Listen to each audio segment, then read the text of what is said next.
in computer forensics, data destruction, security incident response, and IT risk management. So with that, today I'm going to turn it over to her, and she's going to be talking about compliance. Thank you.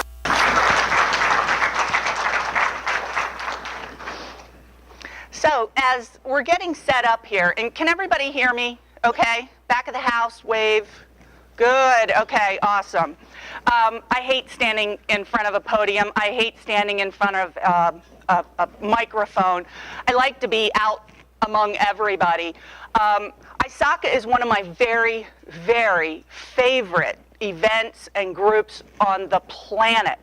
My CISA exams were by far the hardest exams that I ever took in my life, and my prior life was electrical engineering, so I know hard exams.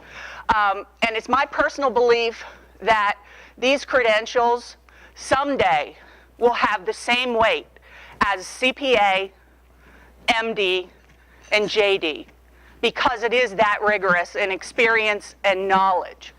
So the reason that I'm here today is to talk about HIPAA.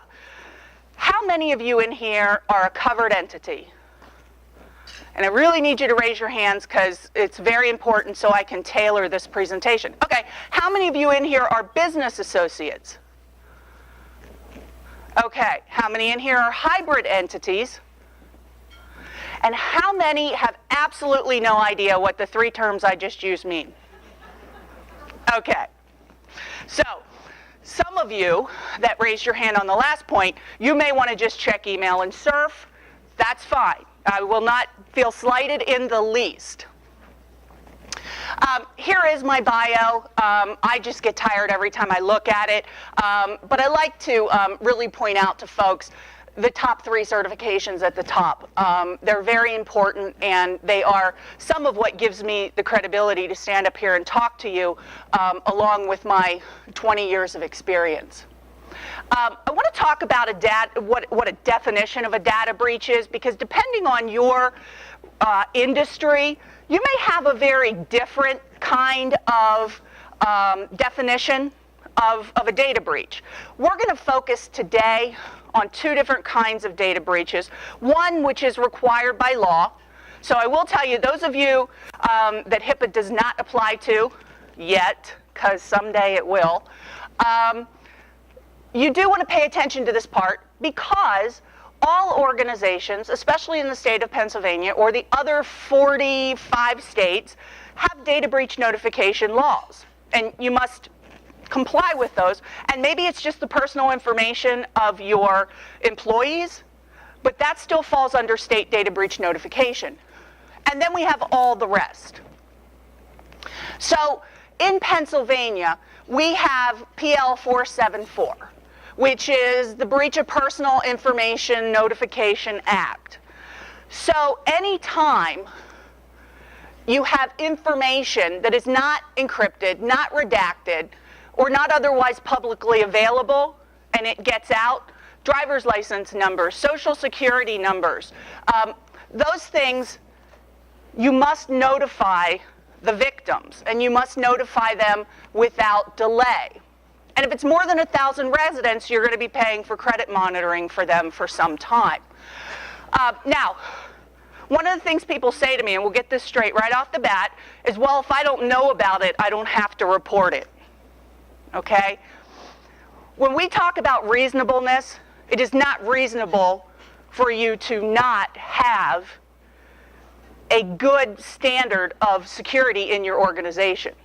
So if you otherwise should have known about it, then we start to get into the world of negligence, and if you're an employee where policy says you will do something and you decide not to, is that willful misconduct? So we really need to understand when we have a breach, and we can't just put our head in the sand. How many attorneys in here do I have? Any attorneys? I'm sorry, did I see? No, he was drinking his coffee. Okay, so I can talk about attorneys all day long. Many attorneys are going to err on the side of wanting to notify. Your job and your forensic teams and your IT security teams, your job is to figure out if it truly was a breach. I tell people, how many people are in here in the financial services world? Oh my gosh, you have it so easy when it comes to data breach compared to healthcare. Because we have all kinds of great forensic tools that can go find account numbers, routing numbers, can validate credit card numbers to make sure they're legit, find social security numbers. But when it comes to healthcare data breach, the data is so unstructured and in so many places that there are no tools to help us determine what has been breached. And so trying to put all of that together to get the big picture of what has been breached is very challenging. Now, if you're sitting there saying, well, I work for the government, how many? So this doesn't apply to me at all. Well, it soon will. The reason is because when the Breach of Personal Information Notification Act was passed in Pennsylvania, they deliberately left out government. School districts, county government. Well, guess what? The majority of data breaches in Pennsylvania are happening with school districts and county agencies. And state agencies. They've lost a lot of data. So this bill passed 49-0. I don't know of anything in politics today that passes unanimously. So you can tell that the state feels pretty strong about this. So now, if you work in state government, county government, local government, you will now have to notify just like everyone else. So here are those words I was using earlier. Business associate. What is a business associate? A business associate, at the very basic fundamental level, is a vendor that services healthcare clients and must handle, have access to, or transmit, or store electronic or hard copy patient health information. Okay, I've had companies that that provide linens to hospitals say, I have to sign a business associate agreement, and I said, well, what kind of patient information do you handle? We don't handle any. We just get the order and we go in. That's not a business associate. A business associate has access to the information, or could have access. Now, let's talk about transmit real quick, because this is really important. When HIPAA was first passed, a whole bunch of industries, a whole bunch of types of industries tried to claim the transmission exception. And so when HIPAA was strengthened under HITECH and the American Reinvestment and Recovery Act, they pointed out that if you transmit or even have accidental exposure to patient health information, you are in fact a business associate. Document destruction companies, electronic records destruction companies, computer recyclers, record storage companies, all tried to say we're not business associates because we don't have access to the data. We just pick it up, destroy it. Under HITECH, they specifically called out the destruction industry and said, you absolutely, positively, most certainly are a business associate. So how do you qualify for the transmission exception? Well, you have to not have access to it because of technical controls like double-blind encryption. HIPAA is going to bring about a lot of incredible security innovation. I was at a conference and I was speaking to the vice president for healthcare of a big major company, and he said they just developed cloud storage that is double-blind encrypted, meaning they can't see your data even if they wanted to. They don't even have the keys. And that will qualify for the transmission exception. So when they get a business associate agreement, they're fine to sign it. They'll sign any business associate you give them because it simply does not fall under HIPAA. So those are kind of some of the exciting things that will happen because of this. Now, covered entities. Those are your healthcare providers. I say one of the easy ways to figure out, am I a business associate or am I covered entity, because it really used to matter, is do you interact with the patient? Do you treat the patient? Do you have anything to do with the patient? And so if you do, or you're a health information exchange, a health insurance plan, and other types of insurance, you may fall under HIPAA.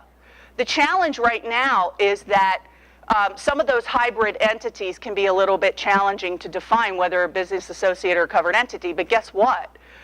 Now, since the HIPAA final omnibus rule, it doesn't matter anymore because you have to follow the vendor has to follow the exact same standards as the covered entity in accordance with HIPAA. So when HIPAA started, we basically had these key security areas. This has been around since 1996. And in 1996, it was really about privacy, keeping your records private. And there really was not a lot of emphasis put on the security side. So after a lot of data breaches, HIPAA was strengthened by the HITECH Act and the ARRA to require covered entities to notify individuals.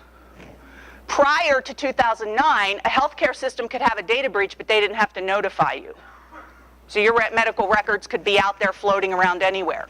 Your medical record has about 20 times the worth of your financial identity. If I can acquire health insurance under your coverage, if I can use that information also for identity theft, your medical information has tremendous value. Your medical identity is also great for criminals who file bogus Medicare, Medicaid type claims. So now we're required to notify the patients.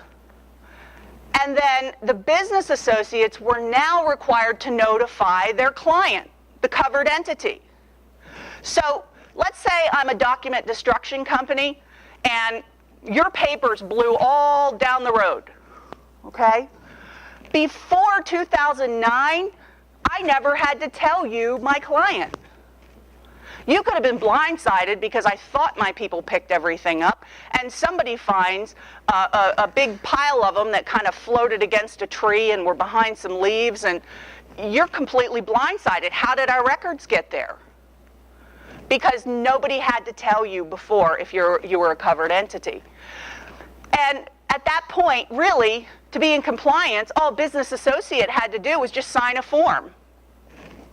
The Business Associate Agreement, the BAA.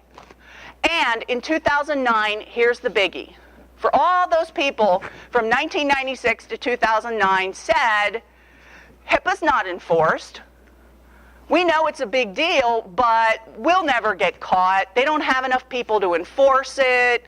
All those kind of arguments went away in 2009 because HITECH and ARRA gave state attorneys general the authority to enforce HIPAA and to bring civil penalties and damages on behalf of their residents.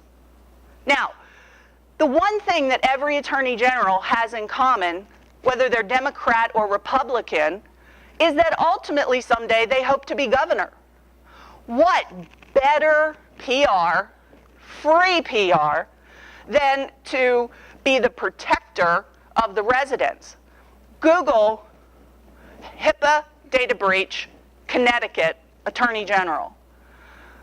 That is a perfect example of an incident where the Attorney General took the situation and wrote it for every mile of PR he could possibly get.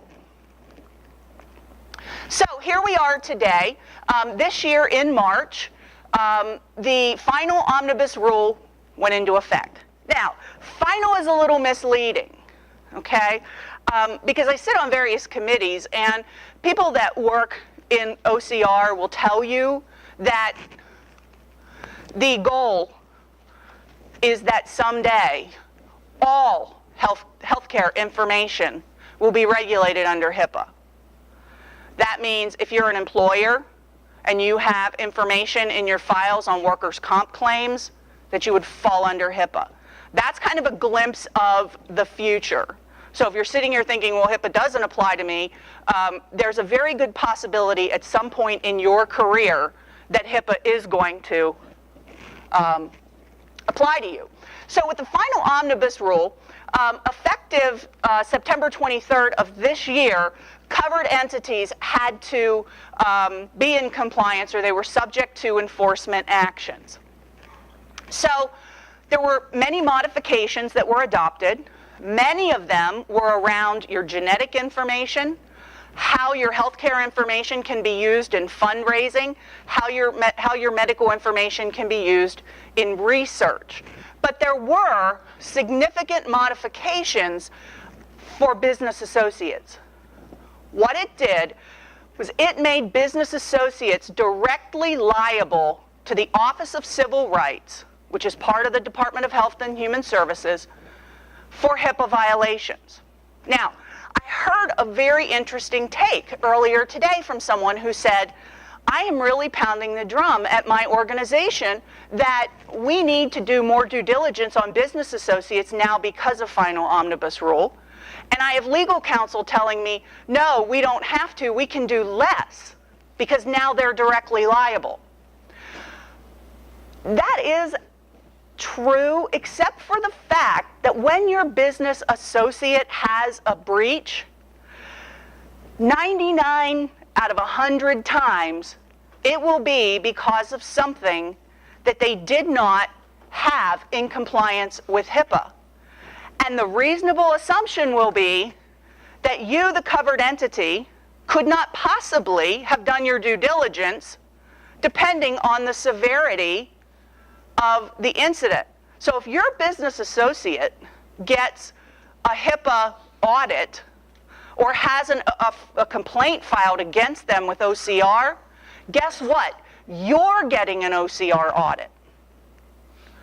And it can be a breach of some other customer of the business associate. And they come in and OCR wants to see who are all of your clients at this electronics recycler that are in healthcare. And how did you pass their due diligence process? So they're coming to see you next. All of the money that is collected in damages and fines, penalties, corrective action plans, all of that is kept by the agencies, the state's attorney general or the Office of Civil Rights. So they're not running out of money anytime soon. And I'll let you in on another secret. For the longest time, one of the committees that works with OCR to advise them have been constantly asked by OCR, what is it gonna take? What is it gonna take to get folks to get into compliance and stop the flood of healthcare data breaches? And the committee has responded numerous times saying, jail time. It's gonna take jail time. And every time they've been shot down. No, we want to use a carrot and the stick approach. We're not about throwing doctors in jail. We want to help people come into compliance. Well, at their last meeting of this particular committee, jail time turned into a possibility. It's something that's on the table. And last year was the year of OCR making examples of organizations. I believe this year will be the year of making examples of business associates. Why? Because 60% of all healthcare data breaches are due, 60% of all records breached are directly due to a business associate's negligence, whatever you want to call it. 60%. So if you manage your business associates, back of the napkin statistics say you've just reduced your risk of data breach by 60%. Now, we know that's not true, but it shows you how significant, what a great risk management step it is to manage these business associates more closely. And here's the other thing. When we go in and we talk to our clients about, we'll manage these business associates for you, we need to risk rank them, They want to risk the biggest, they want to rank the highest ones, the biggest ones, their highest risk. And I said, no, no, no, no. Your highest risk business associate is the small five-person transcription service. It's the 30-person electronics recycling firm. It's the 50-person document destruction and shredding business. Why? Because your very large vendors, the very large ones, they have been dealing with healthcare and HIPAA since 1996 because of the fact that they didn't want to get sued by you guys, by the covered entities. So, not that they're not important, they are most certainly important, but they have the insurance to help you when something goes wrong. They have the name recognition to make them really averse to bad publicity, and they have the resources in their organization to comply with good data security. Those smaller companies, many of them don't even know this law has changed. They're getting your business associate agreement and blindly signing it.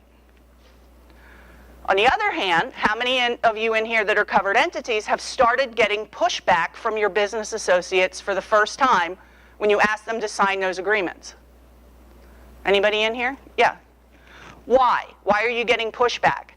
Because let's say you're my client and I'm a document destruction company or I'm a transcription company and we do about $5,000 worth of business a year. You send me one of the recommended business associate agreements from the American Medical Association. All of these different associations have a blanket business associate agreement that they tell you this is what you should get your vendor to sign. I get it, and I read the clauses where you ask me to indemnify you against everything. You ask me to absorb all costs of investigations. You ask me to hold you harmless from everything. And I look at this and I go, $5,000 a year and I'm going to accept multi-million-dollar liability? Especially if you have two vendors. We have a client where our business associate agreement, our actual contract, has been tied up for 9 months because they have two vendors. And I've requested language that says, I will indemnify you and hold you harmless for everything under the sun once that material gets to my dock or gets in my truck. Because if a hard drive ends up on eBay, how on earth am I going to prove that it didn't come from my company, but came from my competitors?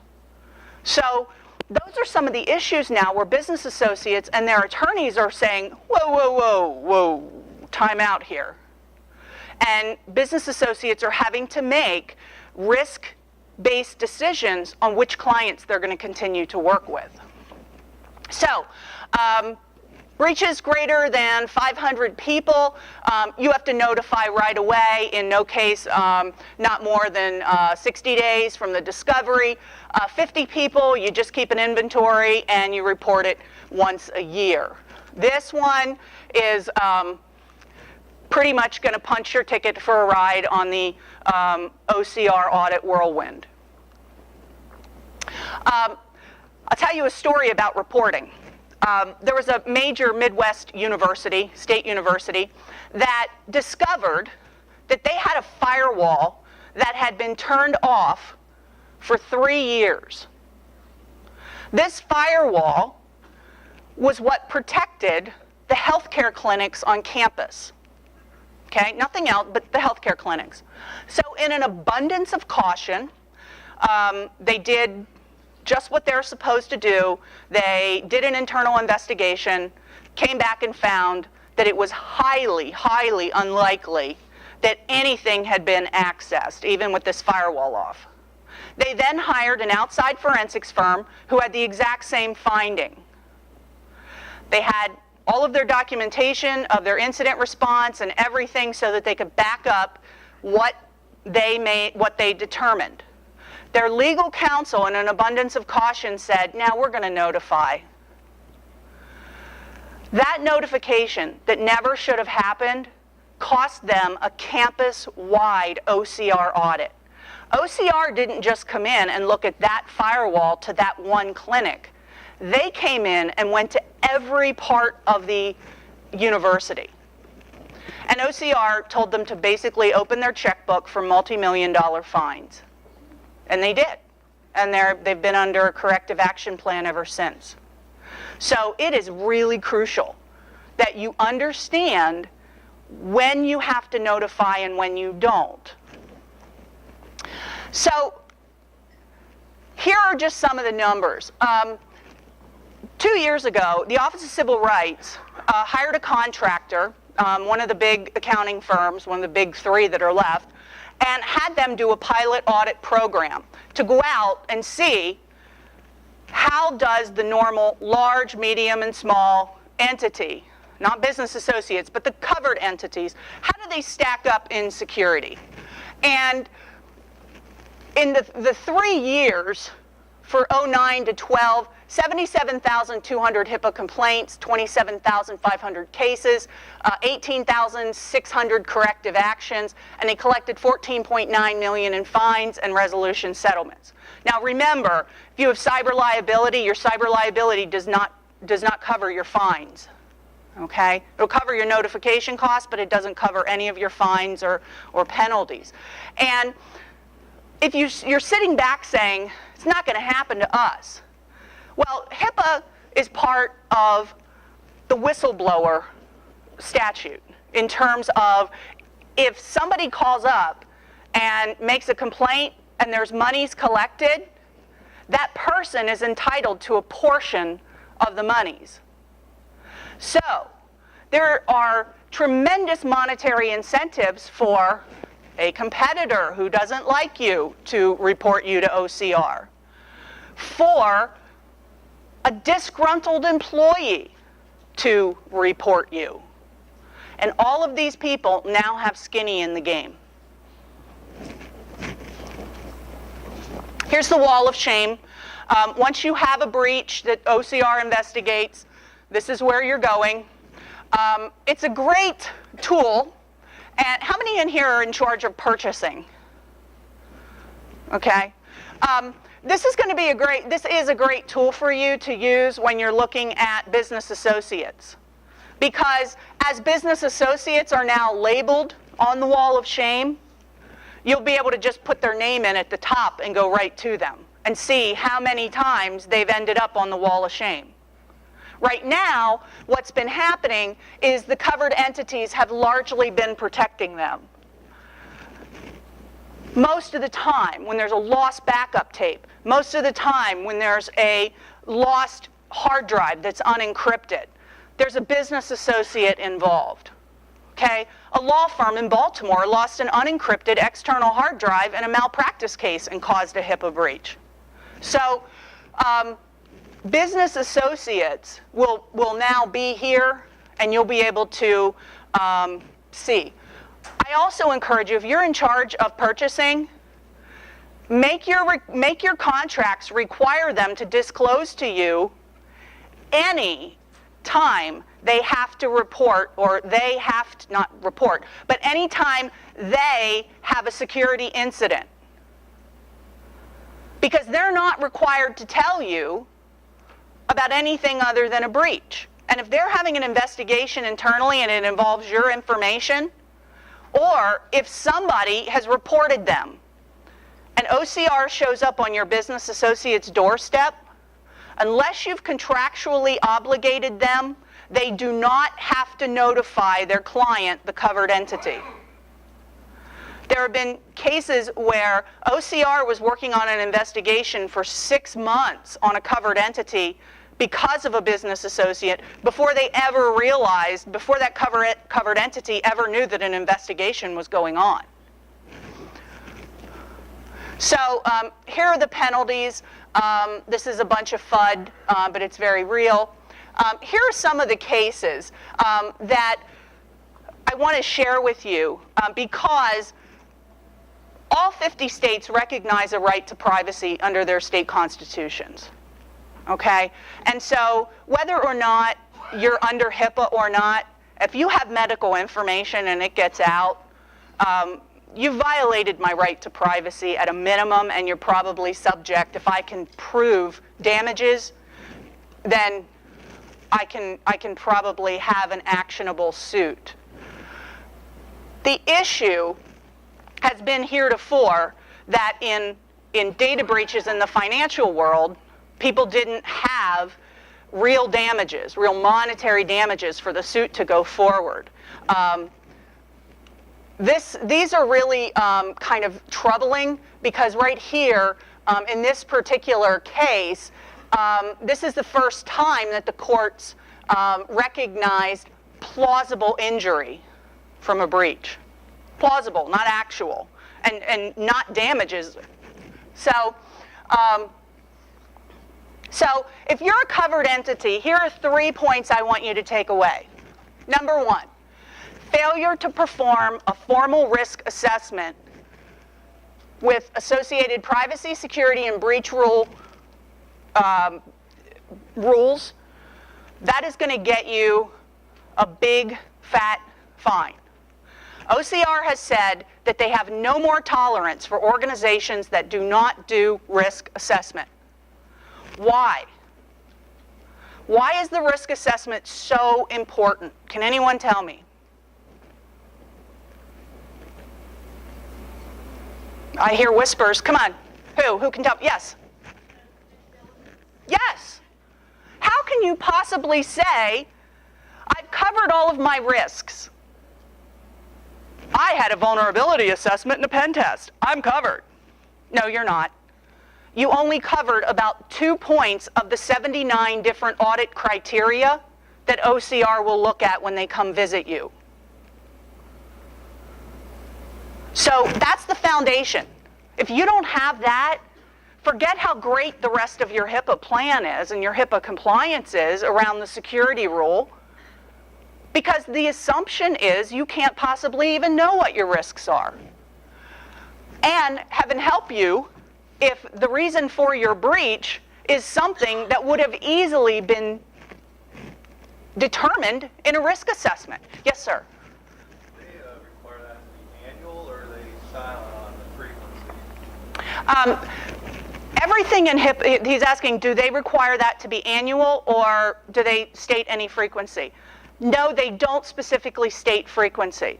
But all of the HIPAA security rule is based on NIST and the requirements, the standards and guidelines of NIST.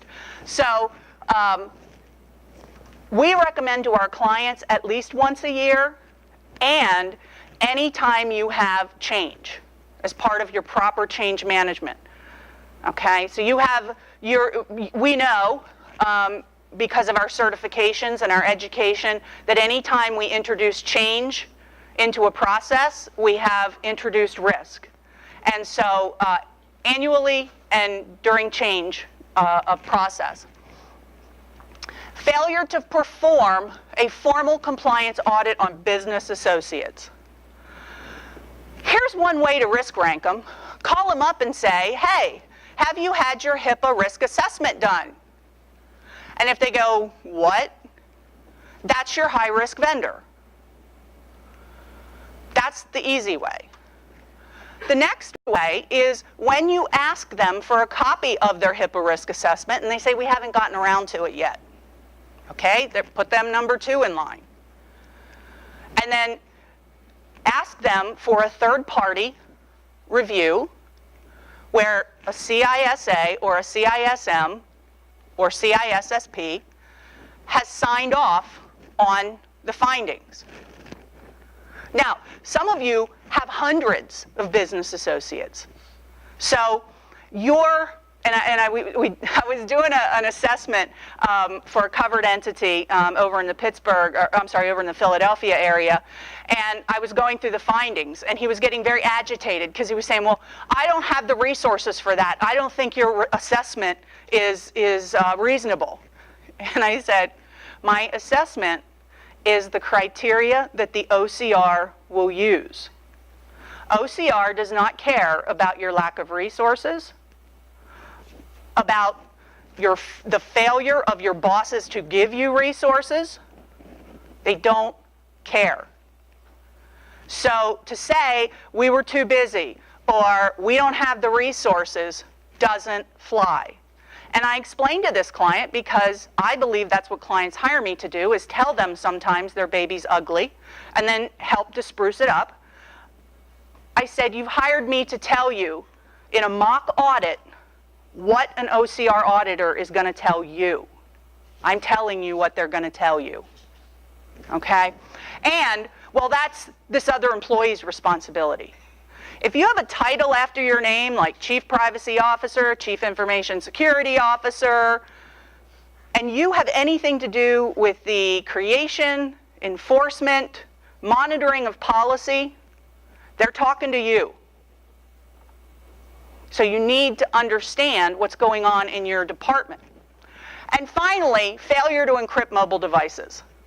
This is one of those ones where OCR has thrown up their hands and said, if you have an unencrypted mobile device that causes a breach, we're throwing the book at you. We are sick and tired of these kinds of breaches. They are unexcusable. Inexcusable. Not sure which one is correct, but I can tell you that OCR feels it's just not acceptable. So, take these 3 points back. If you get one of these done, if you do one risk assessment on one high-risk vendor, I will feel like you came away from this with a valuable takeaway. While I'm speaking, tweet your thoughts at reclamere.com or at VeepGeek. Tweet questions. Let me know what you're finding of value in this presentation. And let's get the conversation started. So, the weakest link in your entire HIPAA compliance program are your business associates. And for anyone out here whose legal counsel will not listen to them, I will be teaching CLEs for the Pennsylvania Bar Institute. I believe March in Philly and April in Pittsburgh. So those attorneys need credits. Tell them to come hear me speak, because I do a top 10 security threats, and business associates are going to be a huge part of that. So 60% of all patient records are breached because of business associates, and when you look at the total number of breaches, 34.5% of actual breaches.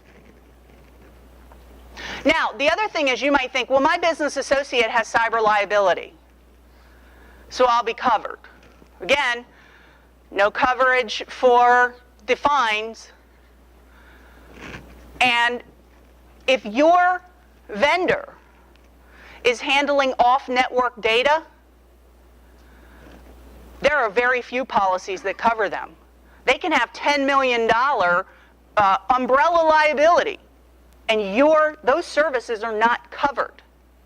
So your document destruction company, your electronics recycler, if one of those hard drives gets lost, their cyber risk insurance isn't going to pay a dime.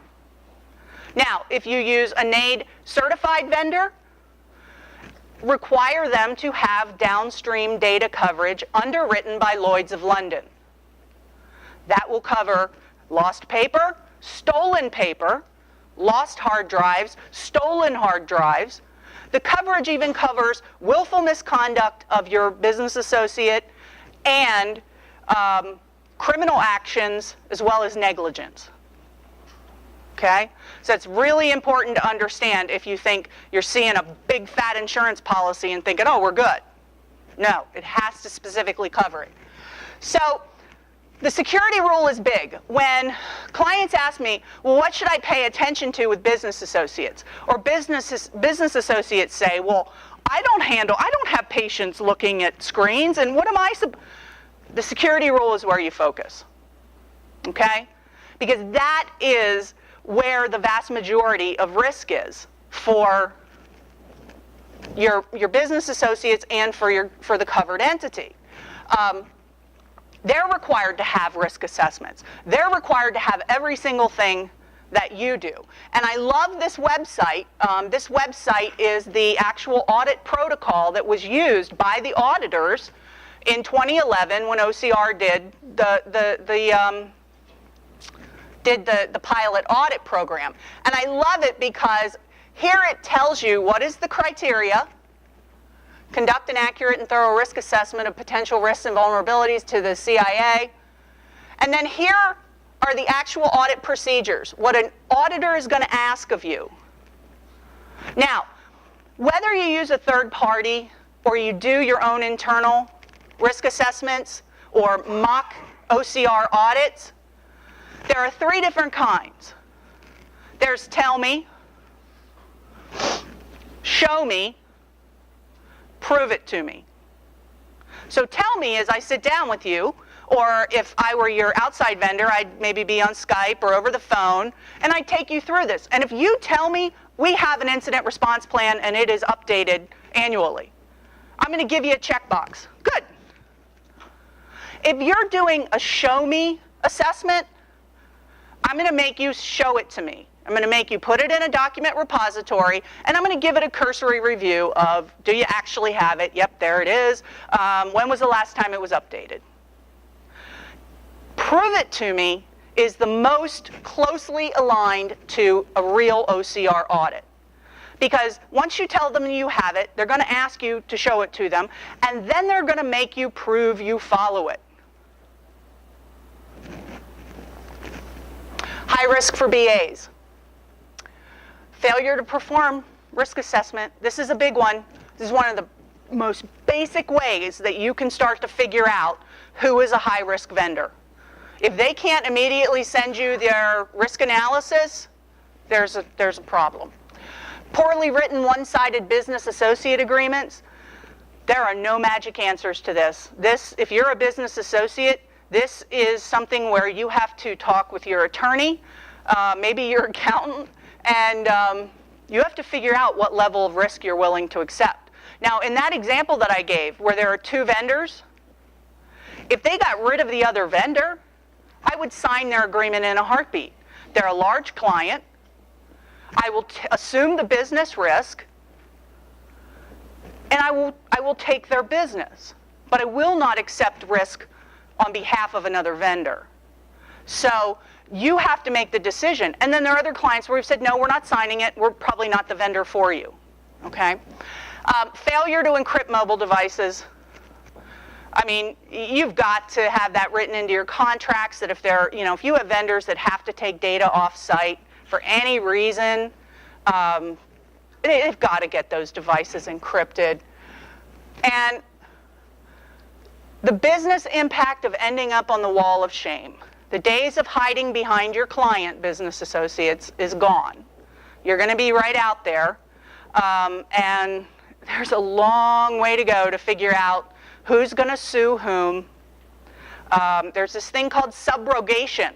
And subrogation means that if your insurance company pays out on your behalf, then they get to go try to recover the monies on their own without you. So, business associates, you may say, oh, this client, I've been with them forever. They would never sue me if something went wrong. Well, guess what? If their cyber liability paid out because of your misdeeds, no, they may not sue you, but their insurance company certainly might. The wall of shame is just bad for business for BAs. You do not want to end up there. Here's the dream indemnity clause for business associates. It really limits and what I believe makes the liability fair. Here's what we see.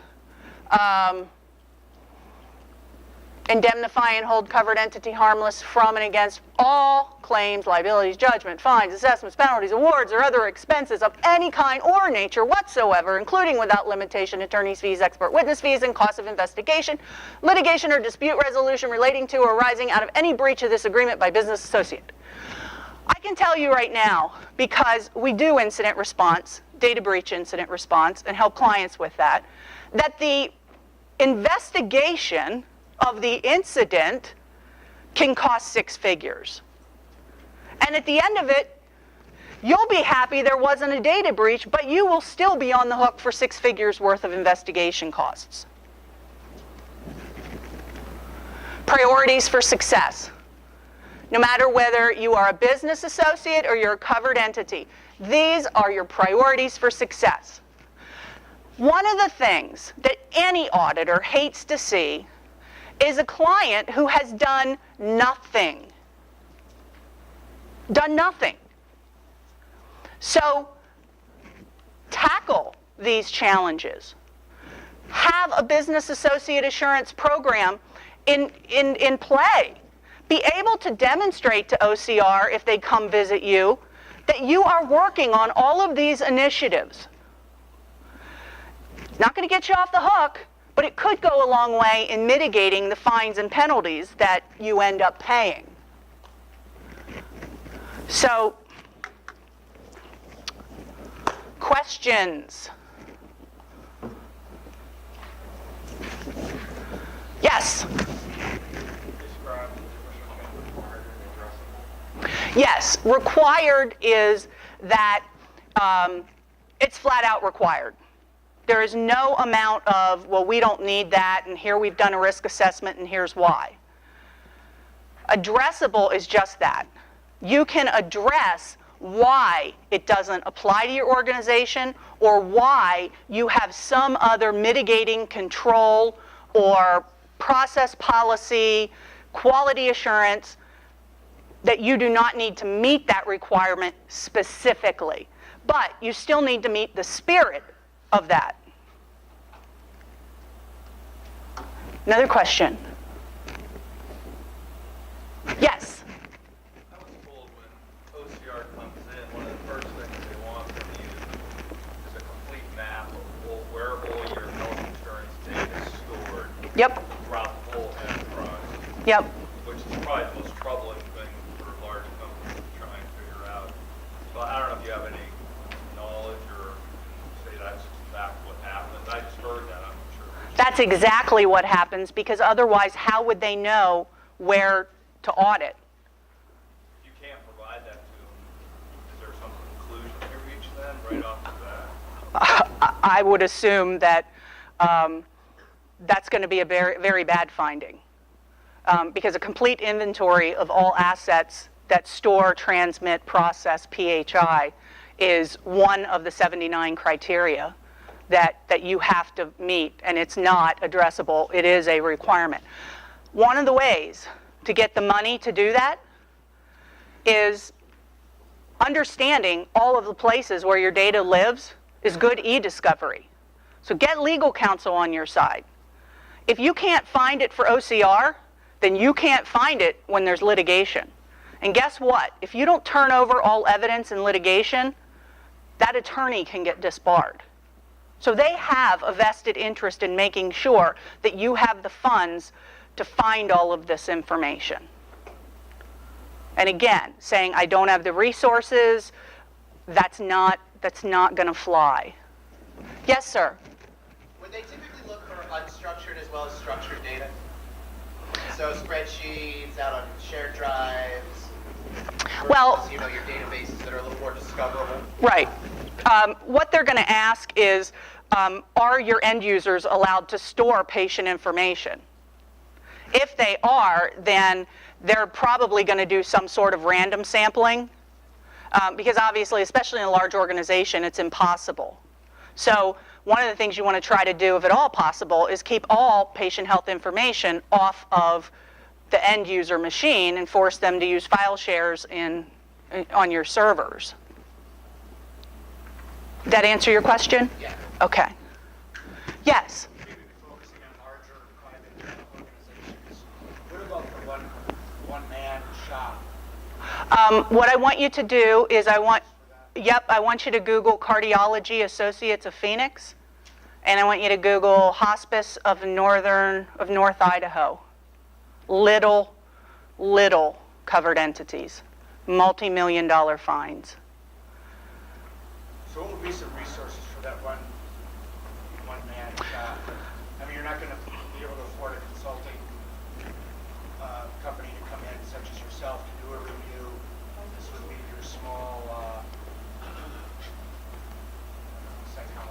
Well, let me say this.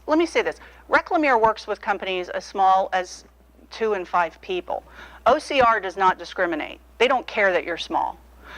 They expect you to have the same safeguards and technical controls that are required by the law. However, one of the first steps that you can do is you can take, there are a lot of them out there. We have one we'll send you. It's a free self-assessment. And what it is it's, I can't remember how many questions, but each question cites chapter and verse of HIPAA that requires what we're asking you. And you grade yourself 1 to 3. And at the end, we tell you what your score means.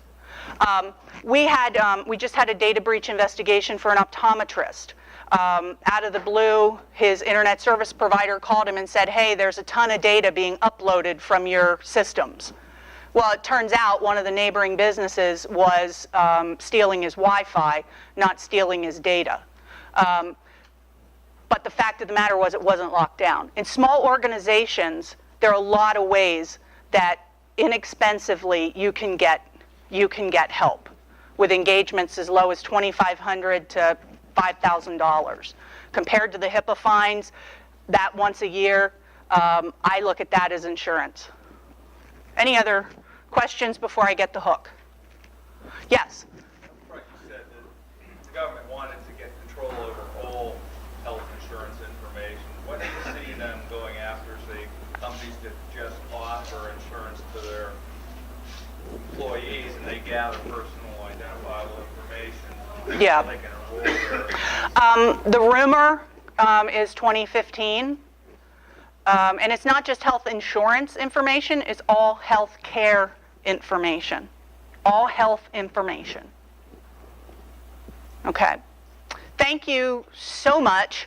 And today's program is so awesome that I'm staying all day and taking notes frantically.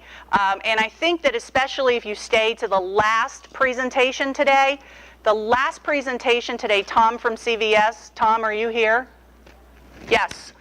Tom's presentation, I believe, is going to tie nicely into a lot of the things that I've talked about and hopefully put a neat wrapper around healthcare for you. So thank you all, and feel free to talk to me later today.